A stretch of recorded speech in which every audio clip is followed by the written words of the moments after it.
आओ बच्चे बताइए, हमारे पास सेंटेंस है एक, by this time tomorrow I dash the work assign to me. The work बहुत इजी, पहला सेंटेंस बेहद इजी सेंटेंस मैंने दिया आपको, बेहद इजी। सबसे पहला रिप्लाई प्रहलाद सिंह का, सबसे पहला रिप्लाई प्रहलाद सिंह का। चलिए बताइए बताइए।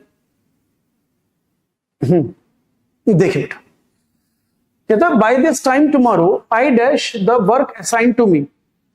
अब यहां पर अगर हम बात करें, विल मॉडल है और मॉडल के बाद वर्ब की फर्स्ट फॉर्म आती है, ये ठीक है, लेकिन हैव के साथ तो V3 आता है, हैव के साथ तो V3 आता है ना।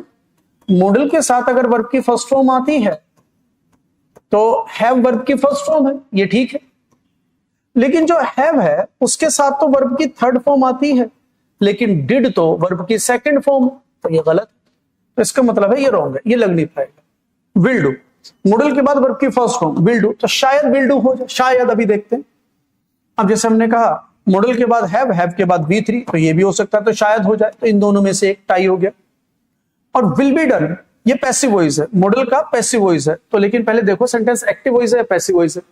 आई विल बी डन, मुझे किया जाएगा या जो काम है वो किया जाएगा जो मुझे दिया गया, मतलब मैं काम करूंगा, मुझे नहीं किया जाएगा, मैं काम करूंगा, मतलब यहाँ पे एक्टिव वॉइस का नीड है। अगर एक्टिव वॉइस का नीड है तो इट इज पैसिव वॉइस, तो ये गया। अब यहां पर बात आती है विल डू या विल हैव डन, दोनों में से क्या आएगा। तो बेटा अगर टिल और बाय के साथ टाइम दे रखा हो, ये कब कॉन्सेप्ट है, टिल और बाय के साथ अगर टाइम दे रखा हो तो वो परफेक्ट टेंस की पहचान है, ये ध्यान रखें। टिल और बाय के साथ टाइम है, टिल मंडे, बाय मंडे, कहता है कि till by this time tomorrow, तो बाय के बाद ये टाइम आ गया, बाय दिस टाइम टुमारो, तो ये परफेक्ट की पहचान है। तो आंसर होगा सी, ना कि बी। अब बताइए क्लियर हुआ कि नहीं, क्लियर हुआ ना बेटा। चलिए अगर ये क्लियर है तो आगे लेते हैं बेटा अगला क्वेश्चन, नेक्स्ट क्वेश्चन। बता दिया करो, अगर कोई प्रॉब्लम है तो बता देना, बाकी तो कोई कमी छोड़ूंगा नहीं, एक एक पॉइंट डिस्कस कर लूंगा मैं आपसे। चलिए अगला क्वेश्चन आपकी स्क्रीन पर।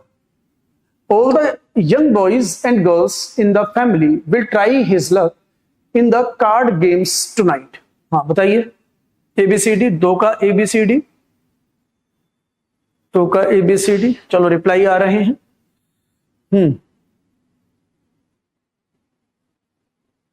अंकिता, पीयूष, प्रहलाद, रोशनी, बिल्कुल रोशनी तो आंसर भी बताती है क्या है। यहां आंसर ही बताती, बिल्कुल ठीक है। हिज नहीं बेटा, देयर आएगा, हिज नहीं देयर आएगा, तो आंसर सी है। All the young boys and girls in the family will try. अब यहां पे देखें कि सारे यंग बॉयज और सारे यंग गर्ल्स, तो ये सब्जेक्ट जो है ये तो प्लूरल हो गया। अगर सब्जेक्ट प्लूरल है तो प्लूरल पॉजेसिव एडजेक्टिव आएगा, तो यहां देयर होगा। बेटा समझो, पॉजेसिव एडजेक्टिव हमेशा सब्जेक्ट के अकॉर्डिंग आता है।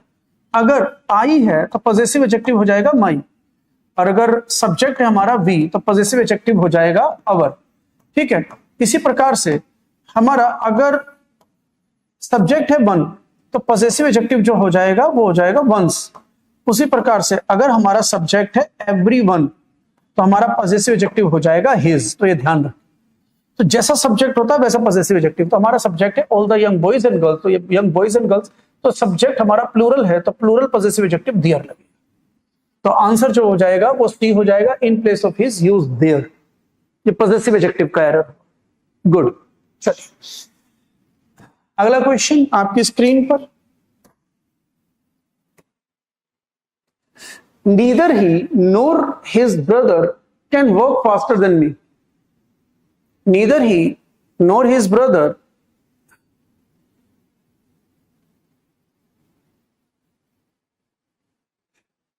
थैंक यू जाट साहब।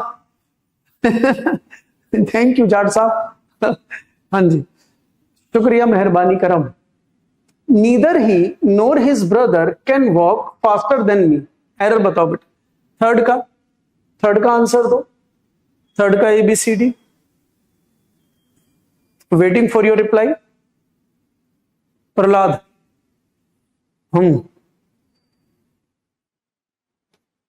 देखिए बेटा, कहते हैं faster, comparative degree plus than, तो यहां कंपैरिजन होता है, तो कंपैरिजन और इक्वालिटी इक्वल चीजों में होनी चाहिए, कंपैरिजन इक्वल चीजों में होनी चाहिए। आप सब्जेक्ट की कंपैरिजन सब्जेक्ट से करेंगे, आप ऑब्जेक्ट का कंपैरिजन ऑब्जेक्ट से करेंगे, आप सब्जेक्ट का कंपैरिजन ऑब्जेक्ट से, ऑब्जेक्ट का कंपैरिजन सब्जेक्ट से नहीं कर पाएंगे, ठीक है। तो कहता है नीदर ही नॉर हिज ब्रदर, तो यहां पर जो हमारा सब्जेक्ट है नीदर ही, तो ही ना तो ही और ना ही उसका ब्रदर कैन वॉक, तो यहां पर ये दोनों के दोनों सब्जेक्ट है। अब इन दोनों का कंपैरिजन है किससे? मी से। कहता है ना तो ही ना ही उसका भाई वॉक कर सकते हैं फास्टर देन मी, मेरे से तेज वॉक नहीं कर सकते हैं। तो दो सब्जेक्ट का इस ऑब्जेक्ट से कंपैरिजन है, तो भैया दो सब्जेक्ट का फिर सब्जेक्ट से comparison, in place of me use I, in place of me use I, good. Then I, Prahlad बिल्कुल बढ़िया, क्लियर हो गया ना? चलिए ये समझ में आ गया। तो छोटे छोटे कॉन्सेप्ट्स, ये जो एरर है इसे ये प्रोनाउन में भी आ जाता है एरर, और वैसे ही एडजेक्टिव में भी आ जाता है, दोनों जगह ये एरर आ जाता है। आइए आगे, ये प्रोनाउन में भी एरर आ जाता है, ये एडजेक्टिव में भी एरर आ जाता है। All the members in the council began shouting at each other, all the members in the council began shouting at each other, बताइए।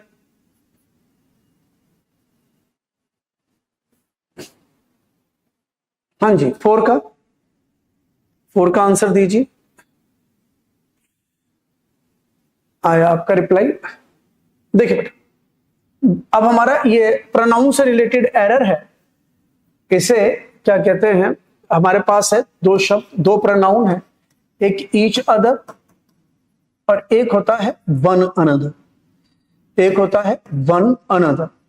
इनका मीनिंग होता है एक दूसरे से या एक दूसरे को। तो ईच अदर हम तब लगाते हैं जब दो पर्सन, प्लेस और थिंग हो, जब दो पर्सन, प्लेस और थिंग के बीच की बात हो तो ईच अदर। और बेटा वन अनदर हम तब लगाते हैं जब 2 + 2 से अधिक पर्सन, प्लेस और थिंग की बात हो। 2 से अधिक पर्सन, प्लेस और थिंग की बात है तो हम वन अनदर लगाते हैं, और जब 2 पर्सन, प्लेस और थिंग की बात होती है तो हम ईच अदर लगाते हैं। तो बेटा अगर आप यहां पर बात देख रहे हैं, sentence all the members in the council, ये तो प्लेस हो गया, तो मेंबर्स की बात कर रहा है, ऑल द मेंबर्स, और ऑल जो है हमेशा 2+ के लिए आता है, ऑल हमेशा दो से ज्यादा के लिए आता है, तो इसका मतलब है 2 से ज्यादा की बात है। तो अब यहां पर हम ईच अदर नहीं कर पाएंगे, यहां हमें वन अनदर करना पड़ेगा। और बेटा इनको हम कहते हैं रेसिप्रोकल प्रोनाउन, ये इनको कहते हैं हम रेसिप्रोकल प्रोनाउन, और ये हमारा प्रोनाउन से रिलेटेड एरर आ गया, ईच अदर वन अनदर, तो ये एरर आ गया हमारा प्रोनाउन से रिलेटेड। गुड, ठीक है। अगला क्वेश्चन आपकी स्क्रीन पर, चलिए शुरू कीजिए कार्यवाही। They were laid in the sun the entire morning till Sudarshan came.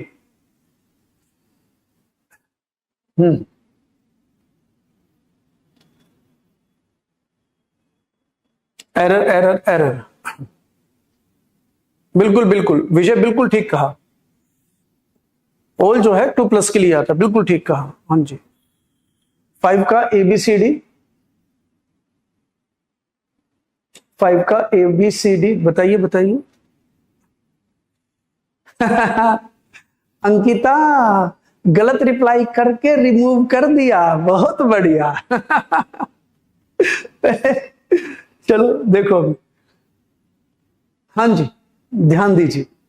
अब पता है एक वर्ब है हमारी लाई, एक वर्ब है हमारी लाई। तो ये जो लाई वर्ब है ना, ये जो लाई वर्ब है इसके दो मीनिंग है। एक लाई का मतलब होता है झूठ बोलना, एक लाई का मतलब होता है झूठ बोलना, ठीक है ना, एक झूठ बोलना। और एक लाई का जो अर्थ होता है वो होता है लेटना, झूठ बोलना और एक लेटना। तो जब झूठ बोलना का मतलब होता है तो लाई की सेकंड और थर्ड फॉर्म होती है लाइड और लाइड, है ना। और जो लेटना का अगर हम बात करें तो लेटना की जो सेकंड थर्ड फॉर्म होती है ले और लेन होती है, ले और लेन होती है। तो अब यहां पर ले और लेन, यहां पर तो लिखा हुआ है लेड, तो बेटा एक वर्ब होती है हमारी ले, जिसका मतलब होता है रखना, इसका मतलब रखना या अंडे देना भी होता है, रखना या अंडे देना, इसके दो मीनिंग हो जाते हैं। तो इसकी सेकंड फॉर्म और थर्ड फॉर्म जो होती है वो होती है लेड, और थर्ड फॉर्म हो जाती है lead.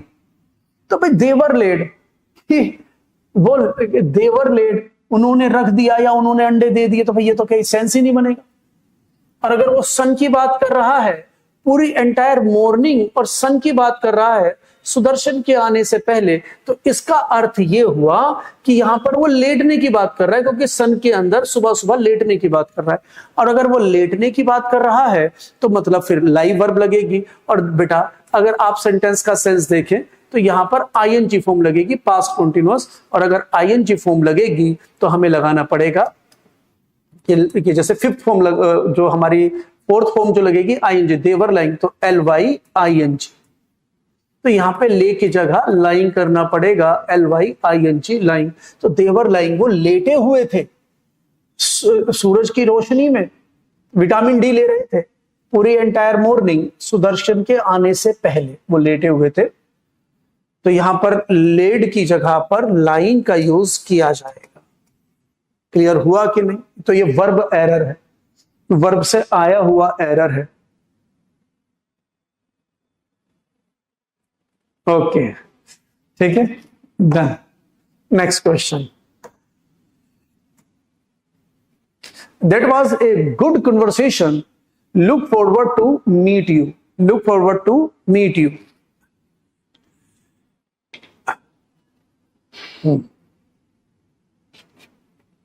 Look forward to meet you.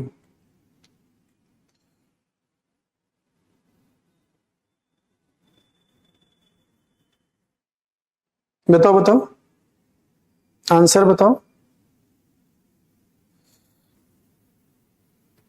ठीक है, तो देखो look forward to meet you. देखिए बच्चे, हमारे पास है ना एक सिचुएशन ये है कि जो टू होता है, तो टू के साथ अगर हम V1 लगाते हैं तो ये इंफिनिटिव बनता है, टू और V1 इंफिनिटिव हो जाता है। लेकिन अगर टू प्रेपोजिशन है तो टू के साथ हमें V4 लगाना पड़ेगा। टू अगर प्रेपोजिशन है, क्योंकि हम ये नियम अच्छे से समझ चुके हैं कि जब प्रेपोजिशन आता है तो उसके बाद नाउन आता है, और जो नाउन वर्ब नाउन का काम होता है तो जिरंड के रूप में आता है, तो प्रेपोजिशन के बाद जिरंड आता है। तो अगर टू प्रेपोजिशन है तो इसके साथ V4 आएगा, लेकिन टू और V1 मिलके ये इंफिनिटिव बनता है। तो हमें कैसे पता चलेगा कि टू के बाद V1 आएगा या टू के बाद V4 आएगा, कि टू के बाद V1 आएगा या टू के बाद V4, मतलब टू इंफिनिटिव का हिस्सा है या टू प्रेपोजिशन है। तो बेटा अगर फ्यूचर रेफरेंस की बात होती है ना, फ्यूचर रेफरेंस की बात होती है, ध्यान से सुने, फ्यूचर रेफरेंस की बात है तो आप 2 + V1 लगाएंगे, इंफिनिटिव लगाएंगे अगर फ्यूचर रेफरेंस की बात है। जैसे मैंने कहा शी ऑर्डर्ड, कहता है she ordered him to bring tea. अब फ्यूचर टू ब्रिंग टी, अब फ्यूचर रेफरेंस देखो इसमें कि फ्यूचर रेफरेंस में क्या कहना चाहता हूं। अब यहां दो एक्शन हुए, एक फाइनाइट वर्ब का एक्शन हुआ, एक नॉन फाइनाइट का। तो एक फाइनाइट का एक्शन है, एक नॉन फाइनाइट का एक्शन। तो दोनों में पहले कौन सा हुआ, कि अगर दोनों की बात करें टाइमलाइन पर, दोनों की बात करें तो पहले फाइनाइट वाला एक्शन हुआ या नॉन फाइनाइट वाला। तो हमने देखा कि पहले ऑर्डर हुआ, पहले ऑर्डर हुआ है और बाद में चाय आएगी, तो बाद में चाय को वो लेकर आएगा, ब्रिंग। तो अब दो एक्शन है हमारे पास, एक फाइनाइट एक्शन, एक नॉन फाइनाइट एक्शन। तो अगर non finite action finite action के बाद हो, अगर non finite action finite action के बाद हो तो मतलब ब्रिंग, तो नॉन फाइनाइट एक्शन। तो ये फ्यूचर में हो रहा है, मतलब इसके बाद हो रहा है, इसका मतलब फ्यूचर रेफरेंस। तो जब फ्यूचर रेफरेंस होता है तो 2 + V1 लगा, लेकिन यहां वो केस नहीं है। तो ये समझ में आ गया, 2 + V1। अब बात आती है टू के साथ V4 कब आता है। टू के साथ V4 तब आता है जब टू प्रेपोजिशन हो, और टू प्रेपोजिशन कब होगा, तो बेटा कुछ फ्रेज है। जैसे एक पहला फ्रेज है लुक फॉरवर्ड टू, ये एक फ्रेज। जैसे हैबिचुएटेड टू, जैसे हैबिचुएटेड टू, जैसे objected to, prone to, averse to, तो काफी लंबी लिस्ट है। तो इस कंडीशन में इन फ्रेजेस के साथ जो ये टू है वो एज ए प्रेपोजिशन आता है, और अगर टू प्रेपोजिशन है तो उसके बाद हमें जिरंड चाहिए। तो बेटा यहां पर यही केस आ गया, यहां आ गया लुक फॉरवर्ड टू। तो यहां पर ये जो है ना लुक फॉरवर्ड टू, तो ये टू जो है वो प्रेपोजिशन है, और प्रेपोजिशन के बाद हम जिरंड लगाते हैं। तो in place of meet use meeting. तो I look forward to meeting you, कि हमारी कन्वर्सेशन बहुत अच्छी से फोन पर बात हुई है, फोन पर अच्छी बात हुई, चलो अब मैं वेट कर रहा हूं कि तुमसे मिलने का। तो I look forward to meeting. Clear हुआ कि नहीं? तो आंसर जो होगा in place of meet use meeting. Any doubt? हाँ, ये फिक्स्ड फ्रेज है, look forward to fixed phrase है, और इसके साथ जो टू है वो प्रेपोजिशन है, प्रेपोजिशन के बाद जिरंड आता है। क्लियर हुआ कि नहीं हुआ? मैंने पूरा आंसर लॉजिक के साथ दे दिया कि टू के बाद V1 कब आएगा और टू के बाद V4 कब आएगा। टू के बाद V1 तब आता है जब इंफिनिटिव हो, फ्यूचर रेफरेंस की बात करें, और टू के बाद V4 कब आता है जब टू प्रेपोजिशन हो, और कुछ फ्रेजेस के साथ जो टू है वो प्रेपोजिशन है, उसके बाद आपको V4 देना पड़ेगा, जिरंड देना पड़ेगा। ठीक है, तो ये नॉन फाइनाइट से एरर था, ये एरर था नॉन फाइनाइट से।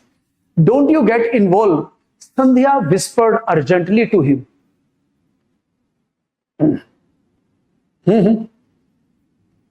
सेवन का बताओ, सेवन का आंसर दो, सेवन का आंसर दो। हाँ जी दोस्तों, सेवन का आंसर दीजिए, सेवन का ABCD।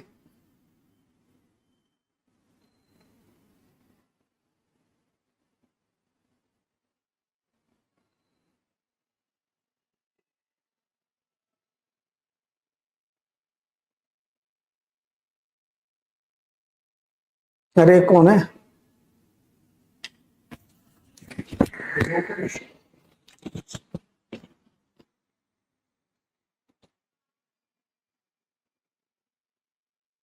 हाँ जी, इसका आंसर दीजिए। तो देखो बेटा, जो एक गेट होता है ना, बेसिकली एक गेट का मतलब होता है पाना, किसी भी चीज को प्राप्त करना।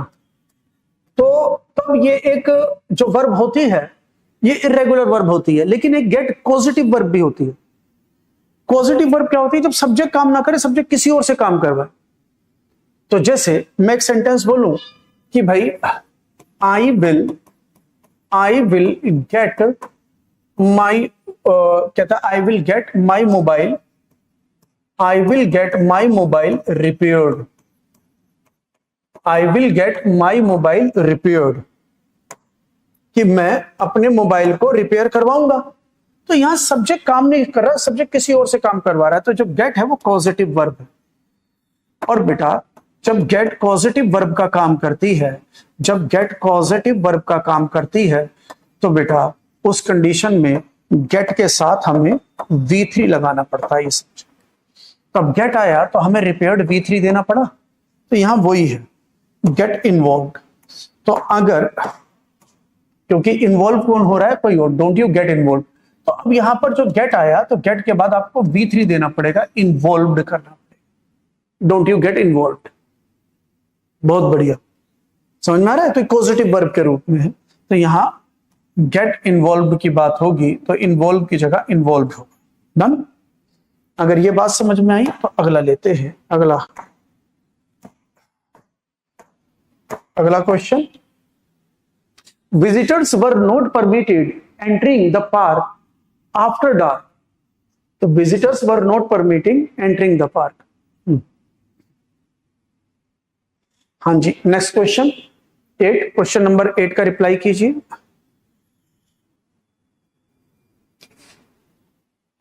क्वेश्चन नंबर 8 का रिप्लाई कीजिए।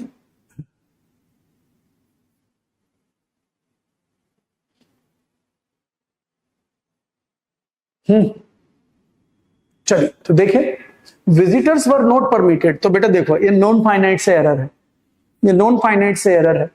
तो हमारे अब अभी मैंने आपको बताया था जो 2 + V1 है वो फ्यूचर रेफरेंस को बताता है। 2 + V1 फ्यूचर रेफरेंस को बताता है। तो हमारे पास जब दो वर्ब हो, हमारे पास टाइम लाइन पर दो वर्ब है कि भाई पहले तो फाइनाइट वर्ब हुआ हो, पहले फाइनाइट वर्ब हुआ हो और बाद में नॉन फाइनाइट वर्ब हुआ हो। बाद में नॉन फाइनाइट वर्ब हुआ हो, तो जो नॉन फाइनाइट वर्ब है इंफिनिटिव के रूप में आता है। नॉन फाइनाइट वर्ब इंफिनिटिव के रूप में आता है। इंफिनिटिव मतलब 2+V1। अब जरा सेंटेंस देखो, विजिटर्स वर नॉट परमिटेड। तो परमिशन की बात हो रही है और एक एंटर करने की बात हो रही है। तो पहले बताओ, पहले एंटर करेगा बाद में परमिशन लेगा, या पहले परमिशन लेगा बाद में एंटर करेगा? तो ऑब्वियस पहले परमिशन लेगा, और अगर परमिशन के बाद वो एंटर करेगा तो ये इंफिनिटिव के रूप में आएगा कि नहीं आएगा? तो एंटर करेगा, तो यहां पर परमिशन के बाद एंट्री हो रही है, तो एंटरिंग की जगह टू एंटर का प्रयोग किया जाएगा। Visitors were not permitted, visitors को परमिशन नहीं दी गई to enter the park, park में एंट्री करने के लिए आफ्टर डार्क, अंधेरा होने के बाद पार्क में वो एंट्री नहीं कर सकते, तो टू एंटर हो जाएगा। अब बताओ क्लियर हुआ कि नहीं हुआ? क्लियर हो रहा है ना बेटा? चलिए आगे बढ़ते हैं। नॉन फाइनाइट से था एरर, ये एरर था नॉन फाइनाइट से। हाँ जी, अगला देखिए। Of the two principles he put forward the last one was the more difficult to understand. हाँ जी बताइए एरर।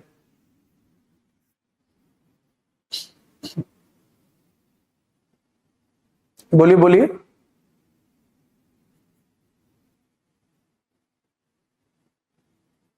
हम्म हम्म तो एक्चुअली जो एरर है वो यहां पर है, जो लास्ट है, लास्ट के स्थान पर हमें लेटर करना पड़ेगा। कह रहा है ऐसा क्यों?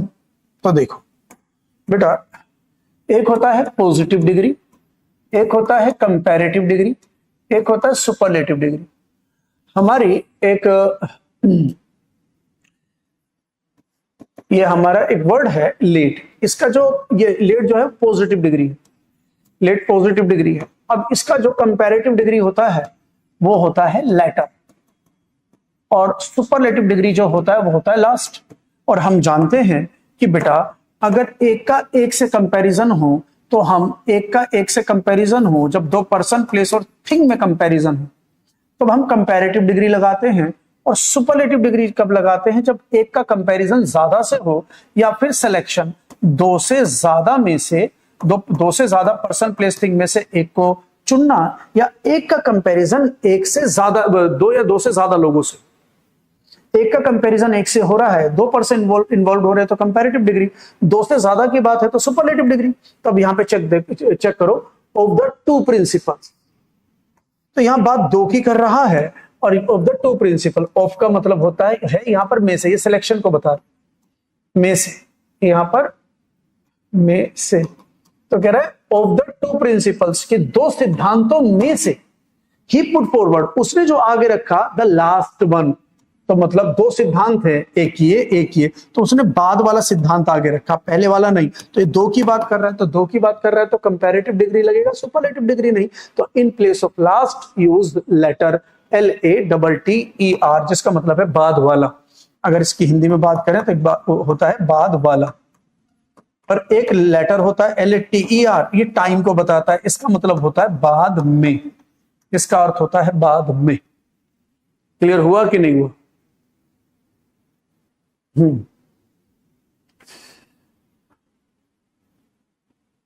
हाँ, तो लास्ट वन, तो देखिए दो प्रिंसिपल्स में से जो इसने लेटर बाद वाला लिखा तो एक ही है, तो जब वो सिंगुलर है तो उसके साथ वाज हो जाएगा, तो एक ही कॉन्सेप्ट था तो उसके साथ वाज हो जाएगा, तो सिंगुलर सब्जेक्ट के साथ सिंगुलर वर्ब हो जाएगा। क्लियर हो गया ना बेटा? अब बताओ नंबर 9 क्लियर था कि नहीं?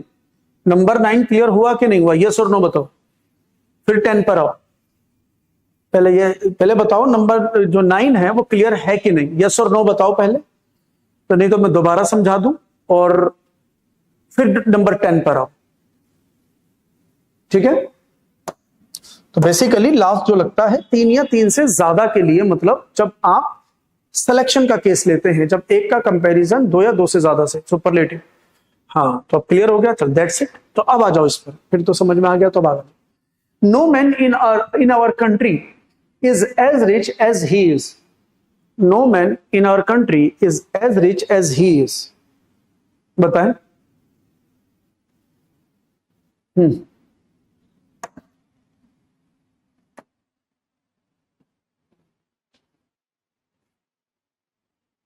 हम्म देखिए, अब इसके अंदर जो एरर है, पहले मैं एरर समझा दूं। यहां पर जो होगा, क्योंकि he is as rich as he is, यहां पर नो अदर लगेगा। अब ये अदर कहां से आ गया? अब इसका कॉन्सेप्ट समझ लो, ये हुआ कैसे। मैंने कहा, हाँ, मैंने एक सेंटेंस कहा कि दो सेंटेंस देखे। मैंने कहा SRK, शाहरुख खान इज, कहता है शाहरुख खान इज रिचर, या मैं बोलता हूं Shahrukh Khan is more famous than any actor, या मैं पहले एक्टर नहीं बोलता, देन एनी सिंगर बोलता। फिर मैंने एक और सेंटेंस लिखा, SRK is more famous than any actor. अब दो बातें हैं, अब जरा देखिए। अब मैंने कहा Shahrukh Khan is more famous than any singer, Shahrukh Khan किसी और सिंगर के मुकाबले ज्यादा फेमस है। तो सीधी सी बात है कि जो शाहरुख खान है वो सिंगर नहीं है। अगर शाहरुख खान सिंगर नहीं है तो एनी सिंगर, ये सिंगर कोई भी हो सकते हैं, क्योंकि शाहरुख खान तो एक्टर है, हम जानते हैं, वो सिंगर है ही नहीं। तो हम एनी सिंगर बोल के काम चलाएंगे। ये सेंटेंस बिल्कुल ठीक है, इसमें कोई गलती नहीं है, क्योंकि शाहरुख खान एक्टर है और सिंगर कोई और है। अब जरा मैंने यहां पे कहा Shahrukh Khan is more famous than any actor, तो भाई शाहरुख खान भी एक्टर है। अब कह रहा है शाहरुख खान किसी भी एक्टर से ज्यादा फेमस है, किसी भी एक्टर से। तो अगर इसने यहां पे एनी एक्टर बोला तो इसके अंदर तो शाहरुख खान भी शामिल हो गया। अगर एनी एक्टर बोला तो इसके अंदर तो शाहरुख खान भी शामिल हो गया, और अगर इसमें शाहरुख खान शामिल हो गया तो पता है इसका सेंस क्या बना, कि शाहरुख खान से ज्यादा फेमस है। क्या आप ऐसे बोलोगे कि भाई माइकल जैक्सन से अच्छा डांस करता है? नहीं कह पाओगे। कि कपिल शर्मा से अच्छी कॉमेडी करता है? नहीं ना। कपिल शर्मा का किसी और कॉमेडियन से, माइकल जैक्सन का किसी दूसरे डांसर से। इसी प्रकार से शाहरुख खान का किसी दूसरे एक्टर से कंपैरिजन करना, और अगर शाहरुख खान का किसी दूसरे एक्टर से कंपैरिजन करना है, शाहरुख खान से कंपैरिजन नहीं करना, तो अब यहां पे इस एनी एक्टर के अंदर जो शाहरुख खान घुसा हुआ है, इसके अंदर से शाहरुख खान को निकाल दो। सेंटेंस ठीक। अब इसमें से मैं शाहरुख खान को निकालूंगा तो मैं यहां पर अदर लगा, तो मैं क्या बोलूंगा, Shahrukh Khan is more famous, Shahrukh Khan ज्यादा फेमस है देन एनी अदर एक्टर, किसी दूसरे एक्टर के मुकाबले। अब इसका कंपैरिजन ठीक है। अब इसका मतलब है अब शाहरुख खान से कंपैरिजन नहीं है। तो कंपैरिजन और इक्वालिटी, तो इक्वालिटी हम एज से बताते हैं और बीच में पॉजिटिव डिग्री लगाते हैं, जैसा इसमें आया है। तो हम कंपैरिजन और इक्वालिटी जो करते हैं तो किसी इंसान की दूसरे इंसान से करते हैं, उसी से नहीं करते। कि आप शाहरुख खान से कंपैरिजन या इक्वालिटी बताओगे, शाहरुख खान की इक्वालिटी या शाहरुख खान का कंपैरिजन किसी दूसरे एक्टर से करोगे, शाहरुख खान से नहीं करोगे। क्लियर हुआ कि नहीं? अब जरा इसे, अगर ये बात समझ में आ गई है, अब इधर देखो, no other man in our country is as rich as he is. तो नो मैन, पहले मैं नो मैन ही बोल, तो अगर मैं नो मैन बोल रहा हूं कि कह रहा कोई भी आदमी हमारे देश में इतना अमीर नहीं है जितना कि ही है, तो इसका मतलब है ही आदमी नहीं है क्या? कोई भी आदमी कहता है, अभी देखो, in no man in our country is as rich as he is, कि कोई भी आदमी हमारे देश में उतना अमीर नहीं है जितना कि ये अमीर है। तो क्या ही आदमी नहीं है? ही आदमी है। जैसे शाहरुख खान एक्टर नहीं है, हाँ शाहरुख खान एक्टर है, तो आप शाहरुख खान को शाहरुख खान से कंपेयर नहीं कर सकते। उसने कहते कोई आदमी अमीर नहीं है, तो इसका मतलब है तो फिर ही भी तो अमीर नहीं है, क्योंकि ही इसमें शामिल हो गया। अगर कोई आदमी अमीर नहीं है तो इसका मतलब है फिर ही भी तो इसमें शामिल है, तो फिर ही भी अमीर नहीं है। लेकिन अगर ही अमीर है तो ही को इसमें से निकालो। अब ही को इसमें से निकालोगे तो आपको ऐसे लिखना पड़ेगा, ही को इसमें से निकालोगे तो आपको ऐसे लिखना पड़ेगा कि नो अदर मैन, कि अब ये आदमी इसमें से निकल गया कि कोई दूसरा आदमी उतना अमीर नहीं है जितना कि वो आदमी अमीर है। आया कि नहीं यहां से? तो हम इक्वालिटी या कंपैरिजन सेम पर्सन से नहीं रखते, तो उसे उसमें से निकालने के लिए हमें अदर लगाना पड़ेगा। क्लियर हुआ कि नहीं? तो अभी ये बात समझ में नहीं आई तो मुझे बताओ, बाकी तो मैंने कॉन्सेप्ट पूरा क्लियर कर दिया। हाँ बिल्कुल क्लियर हो गया ना। तो अब ये देखो, गलती हो जाती है कोई बात नहीं, लेकिन प्रैक्टिस, यही तो प्रैक्टिस सिखाती है कि हाँ भाई एक दो गलत हो गए, दो तीन गलत हो गए, तो अब उसी कॉन्सेप्ट को मजबूत करना है कि हाँ यार ये कैसे गलत हो गया। और ये सारे प्रीवियस ईयर में आए हुए हैं, सारे के सारे 23, 24, 25 के क्वेश्चन करवा रहा हूं मैं आप। आइए अगर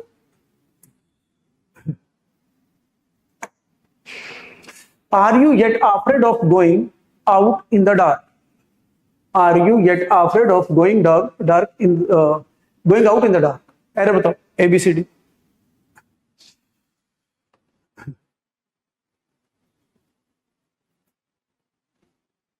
बोलो बोलो बोलो बोलो बोलो। चलिए तो देखो, अब दो शब्द है हमारे पास, एक है येट और एक होता है स्टिल।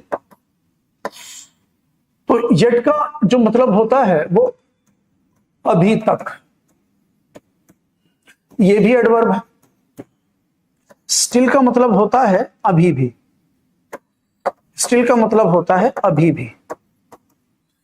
और येट जो लगता है वो प्रेजेंट परफेक्ट टेंस में लगता है, लेकिन नेगेटिव होना चाहिए, प्रेजेंट परफेक्ट नेगेटिव में। और स्टिल जो लगता है, जो स्टिल लगता है अभी भी, वो या तो प्रेजेंट इंडेफिनिट टेंस में आता है या सिंपल में प्रेजेंट इंडेफिनिट, या फिर प्रेजेंट कॉन्टिन्यूअस टेंस में आता है।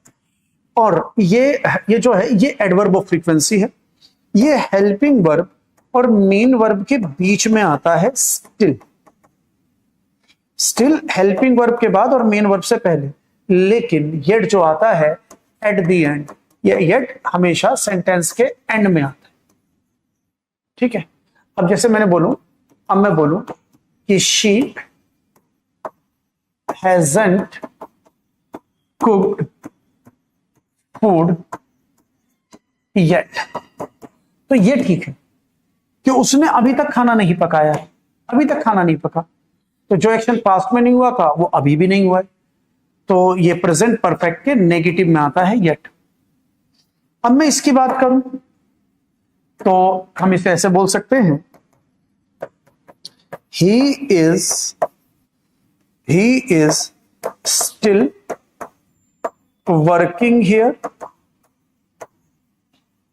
या इस बात को ऐसे कर लो, ही स्टिल वर्क्स, कि वो अभी भी यहां काम कर रहा है, या वो अभी भी यहां काम कर रहा है, या अभी भी वो यहां काम करता है। हम इसे हेल्पिंग वर्ब और मेन वर्ब के बीच में लगाते हैं, और या फिर मेन वर्ब से पहले, तो इसका प्लेस अलग है। तो अब जरा आ जाओ इधर, are you yet afraid of, तो are you yet afraid of, तो येट जो आता है सेंटेंस के लास्ट में, क्या तुम अभी भी डर रहे हो? Are you still afraid of, तो येट की जगह स्टिल होगा, एडवर्ब एरर है। Are you still afraid of, क्या तुम अभी भी डरते हो? Going out in the dark, dark में जाने से क्या तुम अभी भी डरते हो? कि जो डर तुम्हारा पहले था स्टिल अभी भी बना हुआ कि नहीं, कि वो कंटिन्यूटी में है कि नहीं? क्लियर हुआ कि नहीं? तो आंसर जो हो जाएगा, आंसर जो हो जाएगा इन place of yet use still. अब बताओ क्लियर हुआ कि नहीं? कोई दिक्कत परेशानी तो पूछो। अगला क्वेश्चन, कॉन्सेप्ट मैंने लिखवा दिया स्टिल और येट का। अगला लेते हैं, they were married happily before she quit her job. ABCD बताइए। टीयर 2 में आया हुआ है, मेंस में आया हुआ क्वेश्चन है।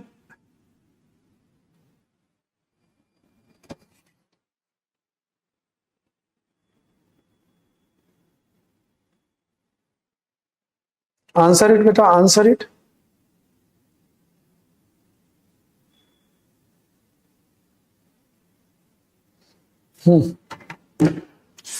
देखिए, अब मैं अगर ऐसे बोलूं मैंने कहा Ravi is a very brave man. तो Ravi is a very brave man, या मैं ऐसे कहता हूं, मैं रवि इज वेरी ब्रेव, मैं ऐसे कहता हूं वेरी ब्रेव। तो रवि इज वेरी ब्रेव, तो पहले एडवर्ब आया और बाद में एडजेक्टिव, एडजेक्टिव को डिस्क्राइब करने वाला वर्ड एडवर्ब है ना, एडजेक्टिव को डिस्क्राइब करने वाला वर्ड एडवर्ब। तो कहता है रवि इज वेरी ब्रेव, तो रवि इज ब्रेव, तो ब्रेव कौन है? ब्रेव है रवि, और रवि क्या है? नाउन है, और नाउन को डिस्क्राइब करने वाला वर्ड क्या हुआ? एडजेक्टिव। और एडजेक्टिव की इंटेंसिटी को बढ़ाने या घटाने वाला वर्ड जो होता है वो एडवर्ब। ठीक है, तो ये क्या हुआ? ये ब्रेव, ये एडजेक्टिव है, ये एडवर्ब है, ऐसे हो जाएगा। अब मैंने कहा कि भैया she is married, she is married. अब मैरिड कौन है? She is married. अब मैरिड कौन है? शी। क्या है शी? प्रोनाउन। नाउन प्रोनाउन को डिफाइन करने वाला वर्ड एडजेक्टिव, तो मैरिड एडजेक्टिव हुआ। अब मुझे एडवर्ब चाहिए कि वो जो है खुश है, कि शादीशुदा है, लेकिन ऐसी शादीशुदा है जो खुशहाल है, बड़ी लक्की है। तो कहता है शी इज मैरिड। अब अगर मेरे को इस एडजेक्टिव को डिस्क्राइब करना है तो मैं एडवर्ब कहां लगाऊंगा? एडवर्ब उसके बाद लगाऊंगा या एडवर्ब पहले लगाऊंगा? क्या आप ऐसे कह पाओगे रवि इज ब्रेव वेरी? क्या इस वेरी को आप ब्रेव के बाद कर सकते हो? नहीं। क्यों? क्योंकि एडजेक्टिव को डिस्क्राइब करना है तो एडवर्ब पहले, दैट्स इट। ये एडजेक्टिव है तो इस एडजेक्टिव को, पास्ट पार्टिसिपल एडजेक्टिव को डिस्क्राइब करोगे तो एडवर्ब पहले, तो आपको एडवर्ब हैप्पीली, हैप्पी एडजेक्टिव होता है और एडजेक्टिव में एलवाई लगता है तो एडवर्ब, तो एडजेक्टिव को डिस्क्राइब करने वाला वर्ड एडवर्ब। क्लियर हुआ कि नहीं हुआ? तो शी इज हैप्पीली मैरिड, तो आंसर ये होगा। तो अगर ये बात क्लियर है तो यही बात यहां है, दे वर मैरिड, कि वो शादीशुदा हैं, तो ये हमारा एडजेक्टिव है। तो अब ये एडवर्ब है, तो एडवर्ब को आप एडजेक्टिव के बाद नहीं, एडवर्ब को एडजेक्टिव से पहले रखोगे, तो आंसर ये हो जाएगा they were happily married before she quit her job. अपनी जॉब छोड़ने से पहले वो हैप्पीली मैरिड थी। तो आंसर देख लो, मेंस में आया हुआ छोटा सा क्वेश्चन, निक्का सा क्वेश्चन, समझ आया कि नहीं आया? ठीक है ना? तो they were happily married before she quit her job, अपनी जॉब छोड़ने से पहले वो हैप्पीली मैरिड थी। ठीक है ना? चलिए अब अगला देखें।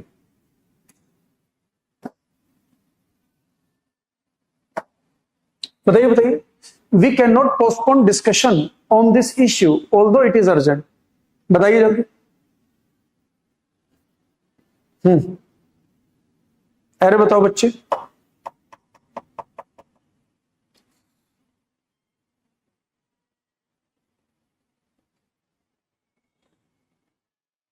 बोलिए बोलिए बोलिए बोलिए बोलिए।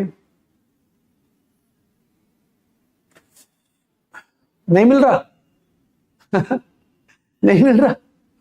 चलो आंसर देता हूं, मैं आंसर देता हूं। यहां पर ऑल्दो के स्थान पर, यहां ऑल्दो के स्थान पर बिकॉज लगा, कंजंक्शन एरर। यहां ऑल्दो के स्थान पर बिकॉज लगा, यहां ऑल्दो के स्थान पर बिकॉज। अब ये फिर अब ऑल्दो और बिकॉज में डिफरेंस क्या है? दोनों कंजंक्शन। बेटा एक तो ये कि जो ऑल्दो है, जब हम ऑल्दो लगाते हैं उसके साथ या तो हम येट लगाते हैं या कोमा लगाते हैं। ऑल्दो लगा दो या दो लगा दो, बात एक ही होती है। तो ये दोनों यूज होते हैं कॉन्ट्राडिक्शन में। कॉन्ट्राडिक्शन का मतलब विरोधाभासी अवस्था। कॉन्ट्राडिक्शन का अर्थ होता है विरोधाभासी अवस्था, कि दो अपोजिट सिचुएशन। जैसे मैंने कहा ऑल्दो शी इज पुअर, कि वैसे तो वो गरीब है, कह रहा ऑल्दो शी इज पुअर, वैसे तो वो गरीब है, yet she purchases clothes every month. कहता है वैसे तो वो गरीब है, कह रहा ऑल्दो शी इज पुअर, वैसे तो गरीब है, लेकिन फिर भी वो हर महीने कपड़े खरीदती है, तो वो हर महीने कपड़े खरीदती है, तो ऑल्दो के साथ एक तो दो का कॉम्बिनेशन है, और दूसरा जब वो गरीब है तो कपड़े ना खरीद, गरीब होने के बावजूद भी कपड़े खरीदती है, तो दो अपोजिट सिचुएशन है कि नहीं, दो अपोजिट सिचुएशन है। और जो बिकॉज होता है दो सिमिलर सिचुएशन में आता है, दो सिमिलर सिचुएशन में आता है। जैसे शी इज कहता है कि मैं सेंटेंस बोलूं, she does not purchase clothes, she does not purchase clothes because she is poor। तो एक एक्शन दूसरे एक्शन का कारण है, भैया पुअर है इसी वजह से वो कपड़े नहीं खरीदती है। तो दो सिमिलर सिचुएशन को वो कनेक्ट करता है, जो बिकॉज है दो सिमिलर सिचुएशन को कनेक्ट करता है, एक एक्शन दूसरे एक्शन का कारण है। भैया जी वो कपड़े क्यों नहीं खरीदे जा रहे, क्योंकि वो गरीब है। लेकिन यहां तो उल्टा ही हो रहा है, गरीब है फिर भी कपड़े खरीद रही है, तो यहाँ पर कॉन्ट्राडिक्शन है, यहाँ सिमिलैरिटी है।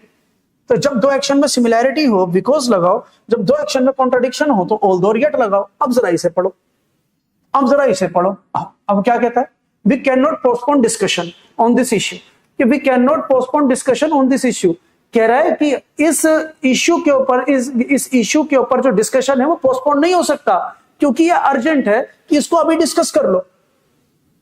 कि डिस्कशन पोस्टपोन क्यों नहीं हो सकता, क्योंकि अर्जेंट है। तो भाई सिमिलैरिटी है, ये विरोधाभास थोड़ी है यहां। तो भैया क्योंकि कि ये अर्जेंट है, बिकॉज इट इज अर्जेंट, ये अर्जेंट है इसलिए पोस्टपोन